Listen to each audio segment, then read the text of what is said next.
Welcome to this explainer. Today, we're pointing our gaze upward to explore a staggering cosmic mystery, one that's captivated humanity for literally millennia. We're looking at the mechanics of planetary stability, whether it's just gravity or some form of divine governance. So, why do unimaginably massive planets remain perfectly suspended and harmoniously moving through the vast emptiness of space without collapsing into chaos? And is gravity itself the ultimate explanation? Or does Vedic wisdom reveal a deeper sustaining principle operating behind the observable laws of nature? Okay, let's really dive into this first question. Why do these unimaginably massive planets remain perfectly suspended, just harmoniously moving through the vast emptiness of space without collapsing into total chaos? I mean, just think about our own solar system for a second. We've got these absolute behemoths, colossal spheres of rock, liquid, and gas, just hurtling through a dark void at tens of thousands of miles an hour. Yet there are no pileups, right? They never crash. They just maintain this beautiful, rhythmic, almost clockwork dance. It's absolutely mind-boggling when you actually stop and consider the sheer weight and momentum of these things. And that brings us to a really fascinating crossroad. Is gravity itself the ultimate explanation for all this perfect balance? Or does Vedic wisdom reveal a deeper, sustaining principle that operates right behind these observable laws of nature? Throughout this explainer, we're going to be peeling back the layers. Modern science gives us this incredible detailed map of cosmic forces. But what if the very rules of nature actually point to a much grander conscious organizer working behind the scenes to keep the whole shebang running smoothly? Now, what's really interesting about this is how it bridges two massive worlds of thought that we normally treat as totally separate. Modern science brilliantly describes the how of the universe, right? The orbital mechanics, the complex mathematical equations, the laws of gravity. But Vedic wisdom steps in and describes the why, proposing a divine supervision, a conscious principle at play. And it's absolutely crucial to understand here that Vedic knowledge doesn't reject observable physical laws like gravity, not at all. Instead, it seeks to understand what actually empowers those physical laws to function with such flawless precision day in and day out. To really start wrapping our heads around this why, let's look at a beautiful text from the Bhagavad Gita, chapter 15, verse 13. Here, the Supreme Lord states, "I enter into each planet, and by my energy they stay in orbit. I become the moon, and thereby supply the juice of life to all vegetation." Just wow. Read that first sentence again. It is such a striking, profound statement. It completely shifts the perspective, showing us how the Supreme Lord explains the continuous active maintenance of the entire cosmic order. It's definitely not some hands-off creation. So the crucial point here actually hinges on one specific Sanskrit word, ojasa, which translates to by my potency or energy. And honestly, this single word is a real game changer for how we view the universe. It tells us that planets stay in their incredibly complex orbits not just because of some blind random mechanical interaction of dead matter.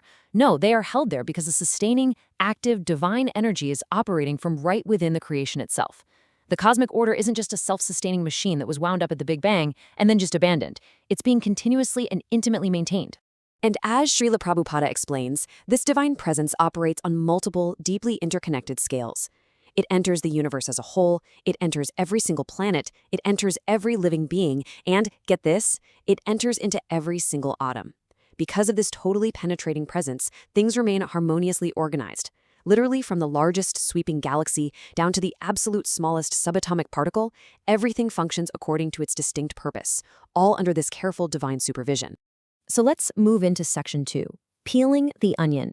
3 analogies for the universe, where we'll focus on really understanding that deeper, sustaining principle.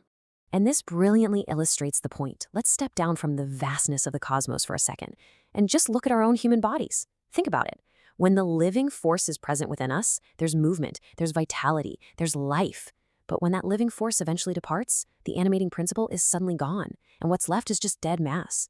The physical matter, the bones, the tissue, none of that is actually changed externally, but something absolutely essential is missing.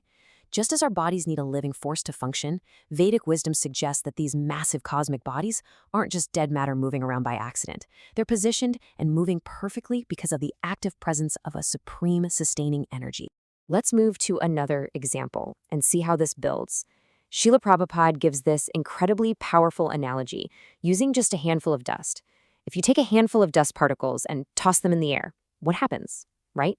They immediately fall straight to the ground. They have absolutely no inherent power to stay suspended. But if those exact same dust particles are held firmly in your closed fist, they stay perfectly suspended in the air. In the exact same way, the planets are compared to those particles. They are held firmly within the universal arrangement of the Supreme Lord. Their stability isn't fiercely independent, it rests entirely on this divine strength physically holding them in place. Naturally, if you take away the hand holding the dust, the whole thing falls apart.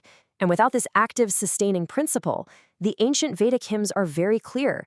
The entire cosmic arrangement would just scatter like dust in the wind. The sun shining warmly down on us, the planets moving in perfectly precise mathematical fashion, the very stability of the universe itself, all of this relies entirely on the supreme personality of Godhead. It paints a picture of a universe that's constantly cared for and held together by an immense conscious intelligence. Now think about a massive jetliner cruising high up in the sky.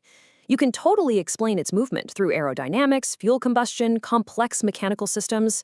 And you know what? Those explanations are 100% valid. But they don't tell the whole story. Because behind all that incredible machinery sits a conscious pilot, actively guiding and maintaining the flight. Aerodynamics perfectly explain the how, for sure, but that conscious pilot is the why it actually stays on course. And just as that pilot gets in and actively directs the aircraft, the Supreme Lord enters the universe and sustains every single planet through his energy. Science gives us the magnificent equations, the gravitational models, the observable mechanics. But Vedic wisdom points us directly to the supreme conscious controller operating right behind all those mechanisms. Because, let's face it, without the pilot, even the most advanced airplane on Earth eventually loses its direction and falls. And the universe operates on that exact same principle.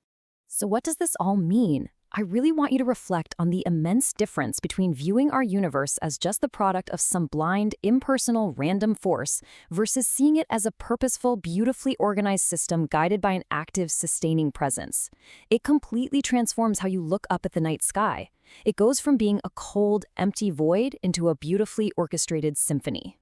The incredible insights in this explainer are deeply rooted in the profound discourses of A.C. Bhaktivedanta Swami Śrīla Prabhupāda Ji. All glories to Śrīla Prabhupāda Ji for making this immense cosmic wisdom so incredibly accessible and clear for all of us today. I also want to give a massive thank you to the fantastic resources at Vanasaurus and Vanapedia for providing the foundation of today's analysis. As we wrap up this explainer, I want to leave you with this final provocative thought to ponder the next time you gaze up at the stars.